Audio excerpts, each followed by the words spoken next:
Sir ವಿದ್ಯಾರ್ಥಿಗಳು ಪ್ರತಿಭಟನೆ ಮಾಡ್ತಾರೆ ಸರ್, ನೇಮಕಾತಿ ಮಾಡ್ಬೇಕಂತ. ಹೌದು, ಮಾಡ್ತಾರೆ. ಈ ಕಾಲ ಮುಂಚೆನೇ ಮಾಡಿದಾರ ವಿದ್ಯಾರ್ಥಿಗಳು. ಅವ್ರಿಗಿನ್ನೂ ನೇಮಕಾತಿಯಲ್ಲಿ ವಿಳಂಬ ಆಗ್ತಾ ಇದೆ.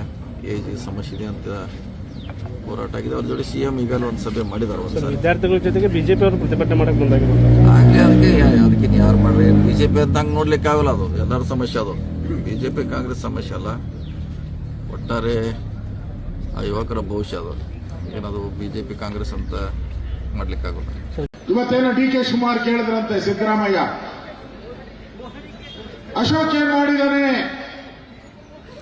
ಅಶೋಕ್ ಎಷ್ಟು ಅಪಾಯಿಂಟ್ಮೆಂಟ್ ಕೊಟ್ಟಿದ್ದಾನೆ ರೆವಿನ್ಯೂ ಮಿನಿಸ್ಟರ್ ಆಗಿದ್ದಾಗ ಅಂತ. ಓಪನ್ ಚಾಲೆಂಜ್ ಹೇಳ್ತೀನಿ, ಓಪನ್ ಚಾಲೆಂಜ್ ಆಗಿ ಹೇಳ್ತೀನಿ, ನಾನು ಎಷ್ಟು ಅಪಾಯಿಂಟ್ಮೆಂಟ್ ಮಾಡಿದ್ದೀನಿ ತಹಸೀಲ್ದಾರ್ ಲೆಕ್ಕ ಕೊಡಿ. ನಾನು ಅಪಾಯಿಂಟ್ಮೆಂಟ್ ಮಾಡಿದ್ದೀನಿ, ಎಸಿ ಅಪಾಯಿಂಟ್ಮೆಂಟ್ ಮಾಡಿದ್ದೀನಿ.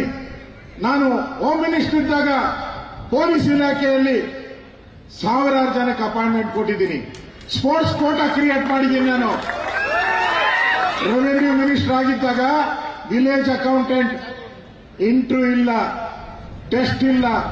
ಯಾರು ಮಾರ್ಕ್ಸ್ ಅನ್ನ ಹೈಯೆಸ್ಟ್ ತಗೊಂಡಿದ್ದಾರೋ ಅವರಿಗೆ ಡೈರೆಕ್ಟ್ ಆಗಿ ಅಪಾಯಿಂಟ್ಮೆಂಟ್ ಕೊಟ್ಟಿದ್ದೀನಿ. ಸಾವಿರಾರು ಜನಕ್ಕೆ ಕೊಟ್ಟಿದ್ದೀನಿ. ತೆಗಿಬೇಕಾದ್ರೆ ನಾನು ರೆಡಿ ಇದ್ದೀನಿ. ಬಂದು ಯಾವ ವೇದಿಕೆ ಮೇಲೆ ಬಂದು ನಿಮ್ ಜೊತೆ ನಾನು ಡಿಬೇಟ್ ಮಾಡಕ್ ರೆಡಿ ಇದ್ದೀನಿ.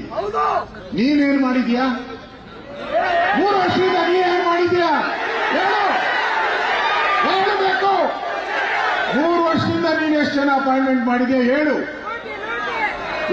ಸಿದ್ದರಾಮಯ್ಯ ಅಂತ ಕೇಳಕ್ ನಾವು ಇಲ್ಲಿ ಬಂದಿರೋಂಥದ್ದು. ಹೇಳು ಎದ್ದೇಳು. ನಮಸ್ಕಾರ ಎಲ್ಲರಿಗೂ. ನಿನ್ನೆ ನಡೆದ ಸ್ಪರ್ಧಾರ್ಥಿಗಳ ಪ್ರತಿಭಟನೆಯಲ್ಲಿ ಎನ್ ಶಶಿಕುಮಾರ್ ಸರ್ಗೆ ಯಾರೋ ಒಬ್ಬ ವಿದ್ಯಾರ್ಥಿಯು ಎದೆಗೆ ಗುದ್ದಿ ಗಾಯವನ್ನು ಮಾಡಿದ್ದರು. ಆದರೂ ಕೂಡ ಶಾಂತಿ ಸುವ್ಯವಸ್ಥೆಯನ್ನು ಕಾಪಾಡುವ ನಿಟ್ಟಿನಲ್ಲಿ ನಿಮ್ಮ ಎಲ್ಲರ ಪ್ರೀತಿಯ ನಿಷ್ಠಾವಂತ ಅಧಿಕಾರಿಯಾದ ಎನ್ ಶಶಿಕುಮಾರ್ ಸರ್ ಗಾಯವನ್ನು ತೋರಿಸಿ